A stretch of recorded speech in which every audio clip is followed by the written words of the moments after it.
We'll guide you through how to fix high ping and lower it in Windows 11 or 10. If you find this useful, then consider subscribing and liking the video. A high ping can go and affect your performance in games amongst just using your computer and the internet, so we'll guide you through some different things you can try to go and lower it.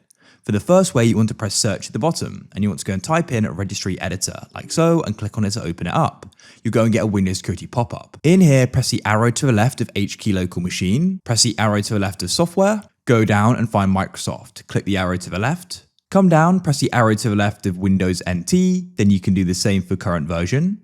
Then expand Multimedia and click System Profile. In here, find Network Throttling and double click on it. Where it says Value Data, you want to go and remove what's currently in there and type in 8 Fs. Press OK. At the end of the video, we'll restart our computer. The next thing you can try doing is using Ethernet instead of Wi-Fi. Ethernet is a wide connection to your router, so you can try plugging it straight in.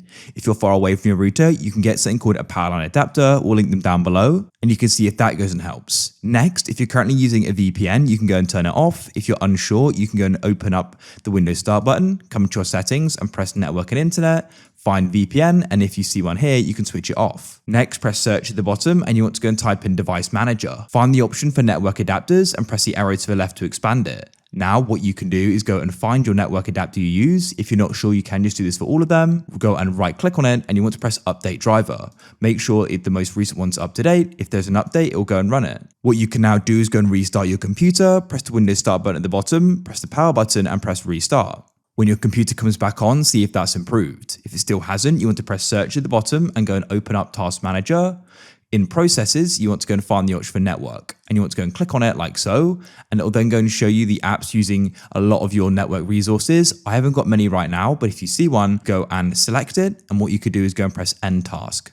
Make sure you only close apps you recognize, so maybe something important. Go and try restarting your router, as sometimes if you just had your router running a long time, doing a restart will go and resolve this problem. So try doing that. You can simply turn it off and turn it back on. If that still doesn't solve it, it's worth contacting your ISP, who is your internet service provider. If you found this useful, then consider subscribing and liking the video.